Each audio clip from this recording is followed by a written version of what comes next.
Hi అండి. మొన్న మేము కొత్తగా మాకు మాట ఓపెన్ చేశారు. అక్కడ బాదం పొడి ప్యాకెట్ తీసుకొచ్చాం. మా అబ్బాయి బాదం పాలు అన్నాడు. పెద్ద బందరు వెళ్ళి తాగాలంటే రిస్క్ అయిపోతుంది. మాకు బందర్లో ఉంటాయి కానీ సర్లే ఒకసారి నేను కూడా ట్రై చేద్దామని తీసుకొచ్చాం. ట్రై చేస్తున్నాం.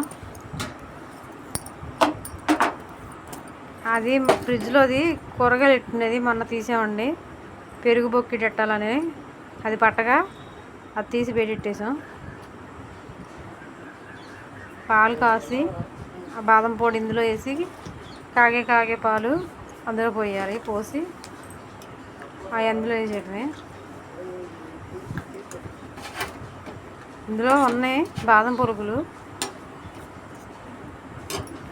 అయినా నేను మళ్ళీ ఇంకా వేస్తున్నాను. ఇది ఫస్ట్ సారి కాదండి, ఇది రెండోసారి. ఆల్రెడీ ఒకసారి కాసు తాగేసాం. మళ్ళీ ఇప్పుడు మా చిన్న అబ్బాయి వచ్చాడని హాస్టల్ నుంచి మళ్ళీ కాపుతున్నాను. మా అబ్బాయి తాగుతాడని. అప్పుడు కన్నా ఇప్పుడు డ్రై ఫ్రూట్స్ బాగా ఎక్కువ వేస్తున్నాను, ఎందుకంటే ఇంట్లో ఉన్నాయి. కాసినందుకు నాకన్నా కూర్చున్నా మిగులుతారో మిగిల్చరో. అవి బాగా కాగిన తర్వాత పంచదార వేసుకోవాలి. బాగా కాగుతుంది కదా. తర్వాత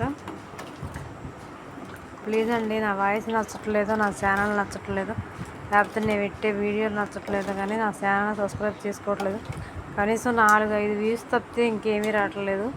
కావాలంటే నా ఛానల్లో వీడియోలు చూడండి.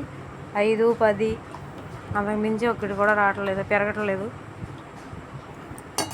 సబ్స్క్రైబర్లు అయితే మరీ దారుణం, 47 మందే ఉన్నారు.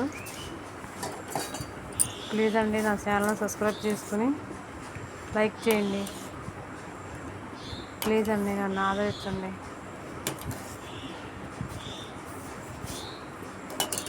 కాగిపోయిన తర్వాత పొడిలో ఉన్నాయండి కాకపోతే తక్కువ డ్రై ఫ్రూట్స్. ఇక జీడిపప్పు వేసాను. జీడిపప్పు వేసిన తర్వాత మళ్ళీ బాదం పప్పు వేసాను.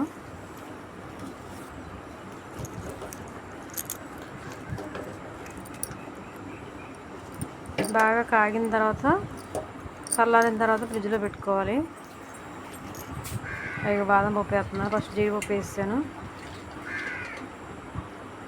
అయితే బందర్లో అమ్మేదంటే ఏంటంటే కోవా పెడతారు. మన దగ్గర కోవా ఉండదు, అంతే. దానికి దీనికి పెద్ద డిఫరెన్స్ ఏమి ఉండదు. కాకపోతే ఇక్కడ కోవా ఇట్టేసరికి ఏంటంటే బాగా టేస్ట్ వస్తుంది. కానీ అక్కడ గ్లాసు 70 రూపాయలు. అదే మనం ఇంట్లో చేసుకుంటే